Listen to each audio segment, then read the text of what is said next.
Olha, comer sempre é muito bom, né? Mas quando aí, de repente, você come algo que não faz bem, né? Te traz aquela famosa intoxicação alimentar, a gente fica prostrado.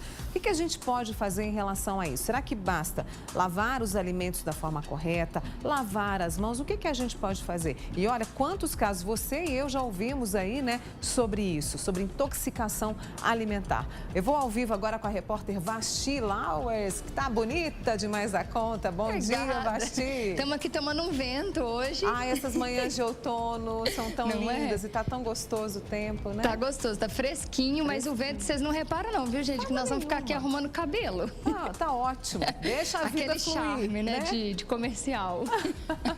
Agora, quando se trata de intoxicação alimentar, aí ninguém, né, fica charmoso, né, nessa hora. A gente fica tão prostradinho que a gente não presta atenção em nada, né, Em Vasti? nada. Pois é, por que que isso acontece? Vamos entender direitinho o que é essa tal dessa intoxicação alimentar. Eu estou recebendo aqui o André Alfredo, que é gastro, e vai ajudar a gente a entender. A gente associa muito, né? A gente até gosta dessas palavras juntinhas, intoxicação alimentar.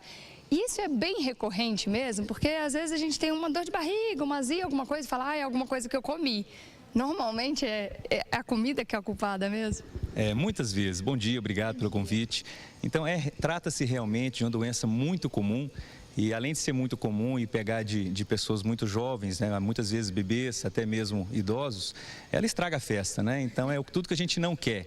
Que algo que era para ser aquilo gostoso, de uma comemoração, de uma reunião, de uma festividade, transforma-se num grande vilão. Então isso acontece sim quando ocorre a ingestão de bactérias ou de toxinas dessas bactérias presentes, não só nos alimentos, mas também nos líquidos. Muitas vezes a gente esquece da própria água que a gente bebe ou da água que se utiliza para lavar os alimentos, para lavar a bancada onde vai ocorrer o preparo desses alimentos.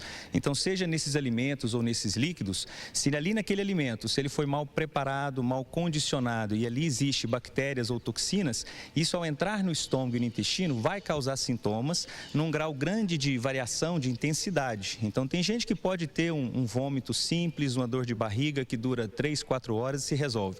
Mas tem gente que sofre muito, sofre dias seguidos. E é onde a gente consegue conviver com esse vilão, muitas vezes levando a riscos pequenos e a riscos graves, naquelas populações mais sensíveis, né?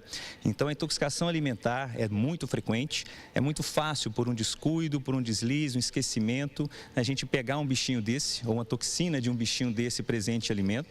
E uma coisa interessante é que muitas vezes a gente espera que um alimento que possa ser fonte de intoxicação alimentar, ele esteja feio, com cheiro forte, com a cor diferente. É isso que eu ia perguntar, a gente associa sempre a comida estragada, né? Essa comida visivelmente estragada, ela é mais rara de acontecer.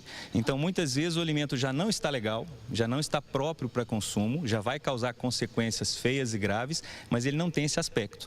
Então, a gente precisa ter os cuidados, desde o modo de preparo, até mesmo a escolha de onde vai comer ou beber aquele alimento, aquela bebida, e não só esperar de encontrar alterações evidentes nesses alimentos. Quando o alimento já apresenta alteração de cor, de cheiro, aí, claro, ele tem que ser descartado imediatamente. Na mínima dúvida, já descarta esse alimento. Mas nós temos que nos atentar, porque muitas vezes o alimento está ali ainda bonitinho, mas já é um vilão em potencial.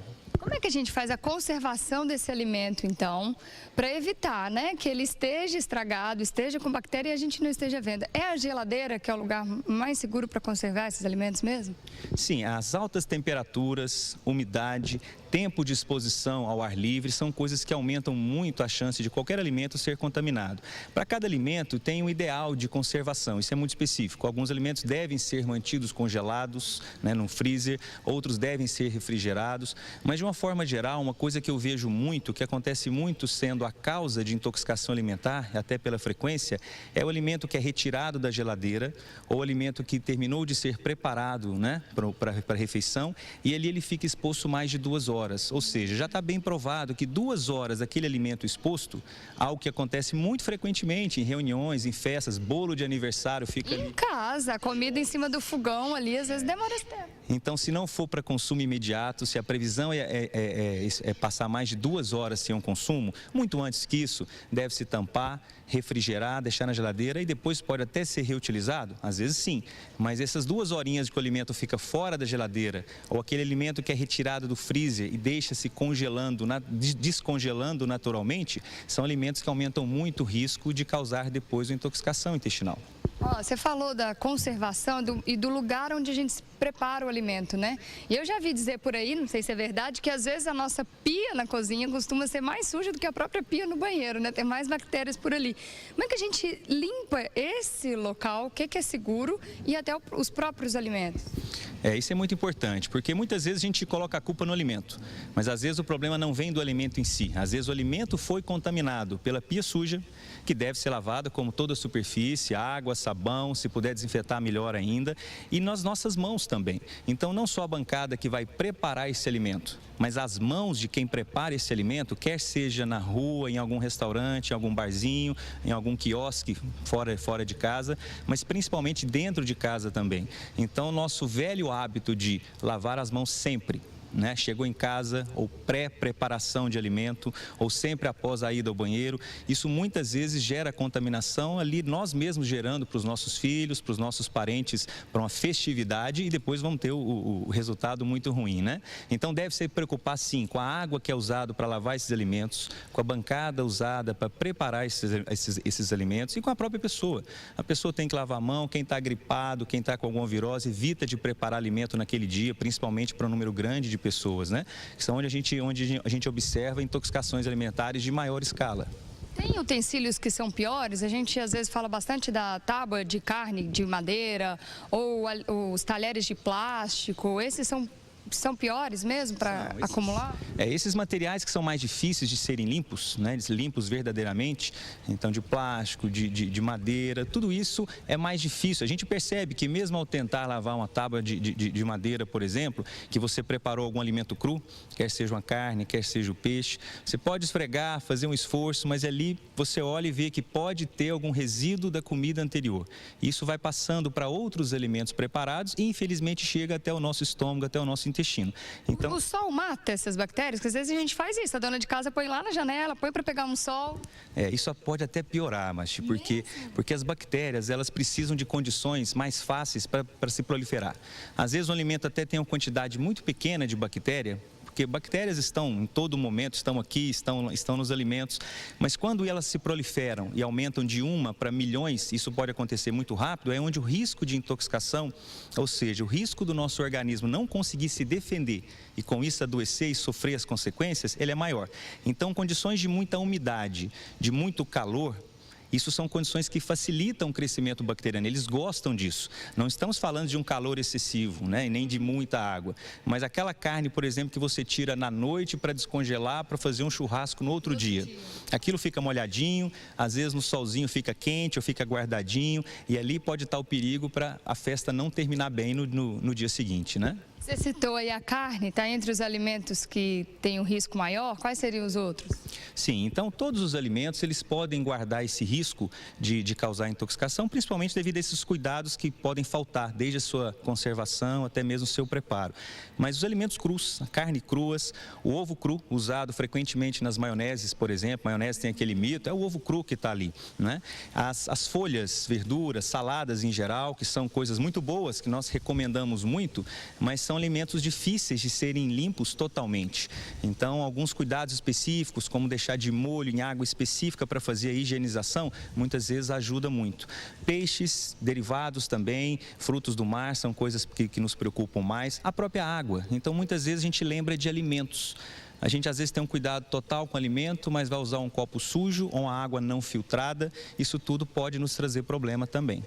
Quando é que a gente tem que perceber que a situação fugiu do nosso controle? Porque a gente faz em casa, né? A gente toma um remedinho, aqueles antiácidos, né? Para tirar um pouco a azia, má digestão.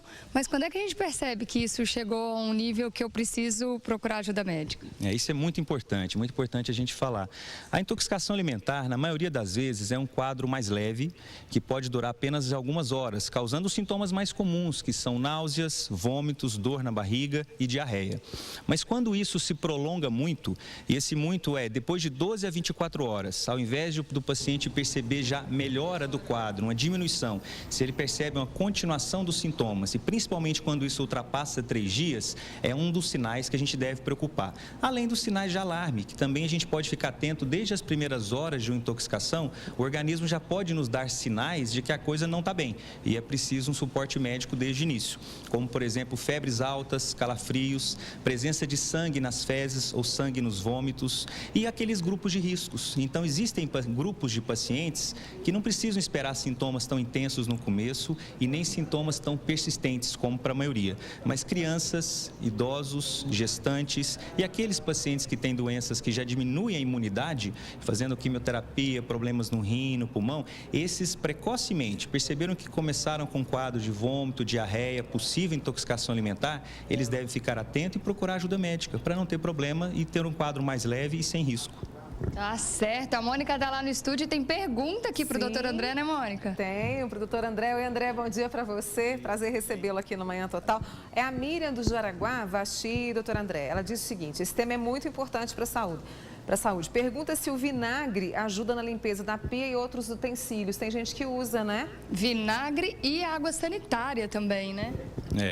O mais preconizado é a água com hipoclorito e água sanitária, diluído uma colherzinha de água sanitária para 1 litro de água. Isso não só ajuda na limpeza, mas também para poder deixar essas folhas e saladas submersas nessa solução por até 20 minutos. E isso é o considerado ideal para reduzir esse risco de infecção. Agora o vinagre? O vinagre, eu desconheço o uso do vinagre para esse benefício, ele tem sim sua acidez, mas tem substâncias já comprovadas que conseguem reduzir a população de bactérias e com isso reduzir o risco da intoxicação. Certinho, Mônica. Inclusive, há algum tempo a gente falou aqui no Manhã Total sobre água sanitária, que vem no rótulo, né? Que é importante a dona de casa reparar nisso, que a água sanitária que pode ser usada nessa higienização de alimentos, tem que vir no rótulo, isso, o símbolozinho. Permitindo, né? Exatamente, para a gente poder fazer a limpeza da forma correta. Quero agradecer, Vaxi, ao doutor André que esteve com a gente aqui hoje. O pessoal elogiou bastante, viu?